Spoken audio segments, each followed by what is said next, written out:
Good morning dear student. पिछली class में हमने तीसरा पार्ट पढ़ा था। ये सारा हमने हिंदी अनुवाद इसका किया था। आगे है बेटा इसका अभ्यास कार्य। शब्दार्थ हमने लिखने दिए थे और आपको याद करने के लिए दिए थे, तो वो आपने कर लिया होगा। आगे है बेटा अभ्यास कार्य, यानी कि पाठ बोध में हम इसको पढ़ना है, हमें सिर्फ रीड करना है। पढ़ते मतलब पढ़ो। ऐसे के यह क्या है? ऐसे वृक्ष है, यह पेड़ है। एते के ये क्या है? एते यू का ये युवक हैं। ऐसा का अस्ति ये क्या है? ऐसा नौका अस्ति ये नौका है। ऐसा का संति ये कौन है? एता बालिका संति ये बालिकाएं हैं या लड़कियां हैं। एतत् किम अस्ति ये क्या है? एतत् फलम अस्ति ये फल हैं। एतानि कानि सन्ति ये क्या है? एतानि पुष्पाणि सन्ति ये फूल हैं। ये हमें पढ़ना है। हिंदी अनुवाद भी मैं साथ साथ आपको बता रही हूँ, ठीक है बेटा। पिछली क्लास में भी हमने इसको बताया था, आप दोबारा से आपको बता दूँ एक बार। देखो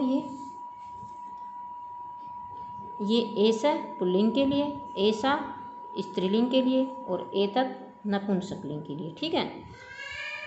उसके बाद ये एक वचन में प्रयोग होते हैं। ऐसा एते, ऐसा एक वचन, एते बहुवचन, ऐसा स्त्रीलिंग एक वचन, एता स्त्रीलिंग बहुवचन, एतत् नपुंसकलिंग एक वचन और एतानि नपुंसकलिंग बहुवचन, ठीक है बेटा।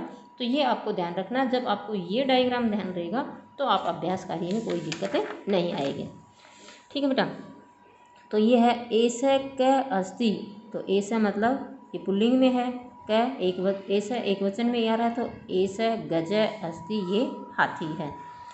एता का संति बहुवचन में आ गया, तो एता माला संति ये मालाएं हैं। एतत् किम अस्ति ये एतत् आ गया नपुंसकलिंग के लिए, तो एतत् पुष्पम अस्ति ये फूल है, एक वचन ही है तो अस्ति। एते के संति ये बहुवचन में आ गया, तो एते कपोता संति ये कबूतर हैं। अब बेटा सर्वनाम पदानि लिखत। ये ऐसा, एते, ऐसा, एता, एतत्, एतानि। ऐसा पुल्लिंग एक वचन, एते पुल्लिंग बहुवचन, ऐसा स्त्रीलिंग एक वचन, एता पुल्लिंग स्त्रीलिंग बहुवचन, एतत् नपुंसकलिंग एक वचन और एतानि नपुंसकलिंग बहुवचन, ठीक है। तो हमें इसके आधार पर भरना है कि ये स्त्रीलिंग पुल्लिंग के आधार पर और एक वचन बहुवचन के आधार पर। अश्वा बहुवचन है तो एते अश्वा। सारिका एक वचन है तो ऐसा सारिका और स्त्रीलिंग है, ठीक है बेटा। गजह पुल्लिंग है तो हमें ऐसा गजह मतलब गजह एक ही है, हाथी है, ऐसा, ठीक है बेटा। आम्रम एक वचन है और नपुंसकलिंग है तो एतत् आम्रम, ठीक है बेटा। एता कन्या, कन्या मतलब बहुवचन में आ गया तो एता कन्या। फलानी बहुवचन है तो एतानी फलानी, ठीक है बेटा। इसके आधार पर हमें इसको फिल करना है, भरना है। अब है बहुवचन लिखो। बहुवचन लिखते ये एक वचन में दिए हुए हैं, इसको बहुवचन में लिखना है। ऐसा बाला संति, एता बालाः संति, एताः बालाः संति, यानी कि ये ऐसा और एताः ये बहुवचन में आपने बदल दिया। एतत् कमलम अस्ति, एतत् कमलानि संति।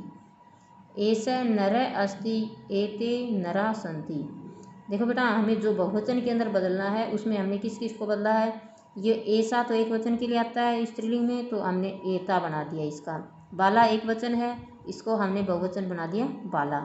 इसी प्रकार एतत् नपुंसकलिंग में हमने बताया था नपुंसकलिंग होता है, एतानी नपुंसकलिंग में बहुवचन होता है, तो इसको हमने एतत् को हमने बदल दिया बहुवचन में एतानी।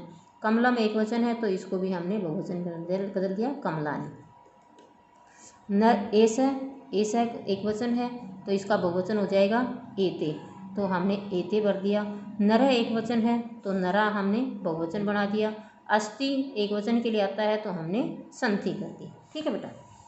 अब बेटा ये आपको मिलान करना है एक वचन को एतत् के साथ, ऐसे के साथ स्त्रीलिंग पुल्लिंग का ध्यान रखते हुए, वचन का ध्यान रखते हुए हमने इसको मिलान करना है। तो देखो बेटा, एतत ये घोंसला है, तो नपुंसकलिंग है, न स्त्रीलिंग है न ही पुल्लिंग है। तो हमें ध्यान रखना है नपुंसकलिंग के लिए क्या प्रयोग होता है, एतत। एक वचन है तो एतत और बहुवचन है तो एतानि। तो ये एतत से हमने इसको मिलान कर दिया। अब जो पत्ता है वो भी नपुंसकलिंग है, पत्ते हैं ये 3-5 पत्ते दिए हुए हैं, तो बहुवचन है पत्ते, तो इसमें नपुंसकलिंग बहुवचन में एतानि आ गया। ठीक है बेटा, ये है बेटा देखो ऐसा पुल्लिंग के लिए होता है और एक वचन के लिए होता है। तो हमें इसमें ढूंढना है कि पुल्लिंग और एक वचन कौन है। तो पुल्लिंग पुरुष है, ये है पुल्लिंग, और एक वचन भी यही है, तो एस है। अब ऐसे का बहुवचन क्या हो जाएगा, एते। तो एते बालका, ये जो बालक हैं वो बहुवचन में आ गए। ऐसा स्त्रीलिंग एक वचन है, तो इसको हमने इससे मिला दिया। और एता, ऐसा का बहुवचन है एता, तो ये हमने बहुत सी महिलाएं हैं इनके साथ इसको मिला दिया। तो ये आपका अभ्यास कार्य था बेटा। तो अगला चैप्टर शुरू हो जाएगा। तो इसमें आपको शब्दार्थ, यदि आपने पिछली क्लास में याद भी नहीं किए तो शब्दार्थ आपको सबसे पहले याद करने हैं। उसके बाद इस अभ्यास कार्य को आपको अपनी बुक में भर लेना और फिर नोटबुक में भी लिख लेना। धन्यवाद।